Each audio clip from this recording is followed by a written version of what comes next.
It's not a machine gun, you hear? That's the I20n. The car that I was looking forward to driving last year wasn't the Ioniq 5 facelift, it's not the Ioniq 6. It's this car. You see, when I drove the I30n last year, that car was built to attack the track and, of course, B-roads as well. You see, to me though, that car scared me a little bit because you could probably go around a corner at 100 miles an hour in that thing and it was like it was on rails. It was definitely built for the track. It was a serious car that you could have fun in. But from everything I've heard, this car is fun, but can be serious. Hyundai, quite unwisely, many people thought that they could take on the Dom Perignon of hot hatches with this thing. The Fiesta ST. Ford were probably laughing in the boardroom when they heard about this. They probably thought, our Halo car is safe. We've got absolutely nothing to worry about. We'll see. Let's get the easy stuff out of the way first. This car was first revealed in European markets in October 2020. It's powered by a 1.6-litre turbocharged GDI engine that's paired with a 6-speed manual transmission that can honestly rival the best manual transmissions I've ever driven in. That includes the MX-5. And the engine has 201 horsepower, or 204 PS, or 150 kilowatts, depending on where you are in the world. And for all of you at home that think those numbers are a little bit funny, let me explain why. Because if you think about it, the Ford has a 1.5-litre engine, not a 1.6. The Ford has 200 horsepower. This has 201. The Ford has 3 cylinders. This one has 4. And the Ford starts from £27,320. This car starts from £25,750. Oh, and I guess the main one, the Ford is going out of production at the end of the year. It's almost as though Hyundai wanted to make it that way. And that's because they were aiming for one thing only, to beat it. The gauntlet has been thrown down then. This car will go from 0 to 60 in 6.3 seconds under a wave of noise.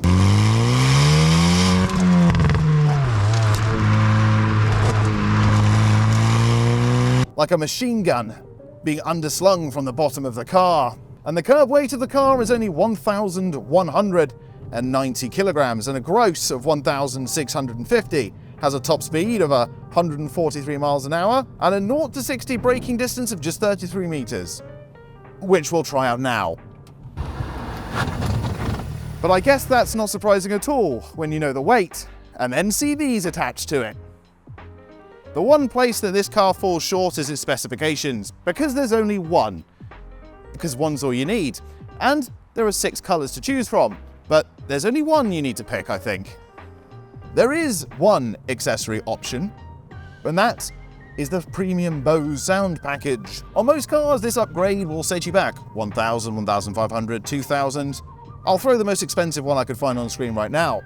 The one in this car, only £500. This car's got it, and it sounds fantastic. You actually get mid-tones. It sounds great. So I can bet, being only £500, that option, more often than not, is always being ticked. And never fear though, because you're not going to be disappointed when it comes to this car's toys. Oh no. You get awesome 18-inch matte grey alloy wheels. You get Pirelli P0 tyres as standard, so you're going to be gripping no matter what the weather's doing. You get a rather nice rear wing spoiler. You get mood lighting, an N-style wheel and gear knob, and of course aluminium pedals as well. The car comes with heated front seats. They're a leather and cloth mix all around. And you have very nice big buckets and bolsters, so when you throw the car into the corners, and you're going to want to do that, you're not getting flung onto the opposite side of the road with your car still on the normal side. Climate control is of course standard. LED daytime running lights and LEDs are standard as well. You get a dipping mirror, because of course you get a dipping mirror, because everybody else is going to be in your rear view mirror when you're driving this thing. You'll get a heated steering wheel, which you can push on here for those cold mornings. A rear camera and rear parking sensors. The camera's pretty cool too. You get the back down view as you go backwards, so you always know exactly where you are in the lines. You get a manual handbrake too. I wonder why they put that in on this car. I wonder, what on earth could people be wanting to do with this car and a manual handbrake? You're not fooling me, Hyundai. I know exactly what it is. You get Hyundai's fantastic 10.25 color touchscreen display. You get a full digital gauge cluster as you do in the normal i20, and of course in most of the rest of Hyundai's range. Apple CarPlay, Android Auto, screen mirroring Android Auto, you get a wireless charging pad that for the first time ever works without me having to press a load of buttons and stuff, you just chuck it on and it goes. And there's a plethora of safety systems if you're into that: lane keep assist, forward collision avoidance, auto emergency braking, speed limit warning, and an e-call above here if you ever put it in the ditch. I haven't even gone into stuff like fuel economy yet. WLTP is 40.4 miles to the gallon. The high phase is over 47 miles to the gallon. One thing I don't quite understand though is that, and this is in all Hyundais, but why it's in this I don't know, you have what's called sounds of nature. You can pick from a lively forest to rainy day to a moment of meditation and relax just after your hard drive. Alright, enough of that, I want to drive again. And then on top of that, you get all of the N performance stuff. You get a mechanical limited slip differential, which makes the car feel alive under your feet. You get N custom profiles, a track timer as well. You also get to pick your racetrack if it's in the database. So what circuit am I going to next time? Let's go to the Moscow Raceway. Actually, no, that's not a good idea. Let's go somewhere else. Let's say I wanted to go to Knock Hill Racing. I could pick that there. And then, do you know what? Actually, I fancy a bit of Thruxton, something a little bit more local. There we go. Shows you the length, and you can store your times and stuff as well. This is also where you activate your launch control. You can have your G-force if you want to. Obviously, we're always aiming to hit the red. And finally, of course, you can actually customize what the N button does. So if you wanted to have it so you have the sportiest mode possible, but you want to be nice and stealthy, you can take the exhaust note all the way down to normal. And yes, the car also has double declutching, automatic double declutching. By pressing the red button on the steering wheel, it will actually match the revs and the gearbox, and it's magical. It's honestly magical. You never feel like you're getting an unsmooth change, and more importantly, you can hear it rev matching as you change down. Before we get into the driving section of the video, make sure you subscribe if you haven't already. We've got the Ioniq 6 coming as soon as we get one in stock, and hitting like helps us out too. It's free, you can unsubscribe, and you can unlike it anytime if you wish. Well, I guess it's time that we find some roundabouts and we get to go and talk about the drive. Let's talk about the acceleration first. It's not fast. The i30n is fast, but the power's definitely there, and it makes a fantastic noise. Still about faster than 97% of the stuff on the road, but I don't know if anything else on the road feels like this. The biggest compliment that I can give this car is, honestly, it's as fun to drive as my old MX-5 was. And that's massively high praise coming from me. I could so drive this car to work every day. Oh.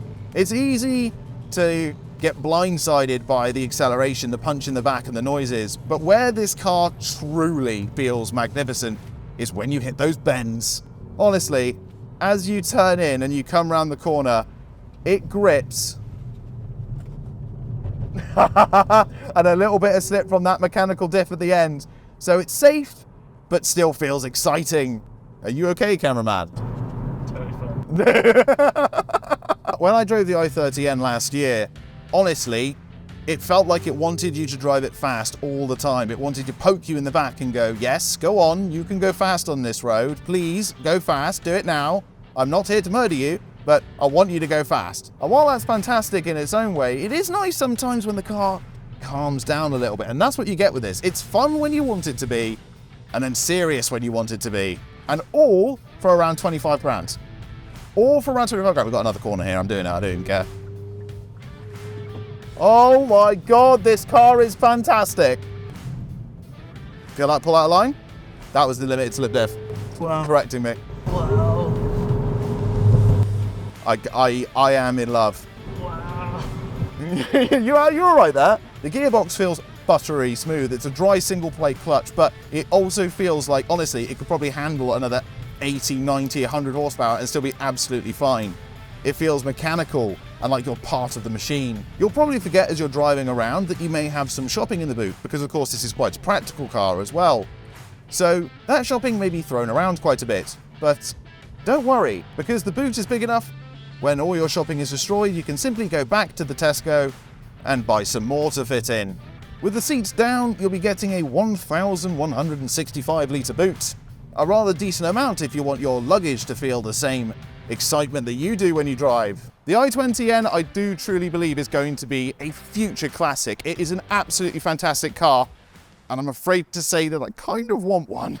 So last things last, if you haven't already, hit that subscribe button. If you want to see me drive the i30n, then click the video on screen, or you can give us a ring or email if you want to come and drive this car yourself. We've got one at Hyundai Torbay at the moment. Thank you very much for watching. We'll see you next time. I love this car.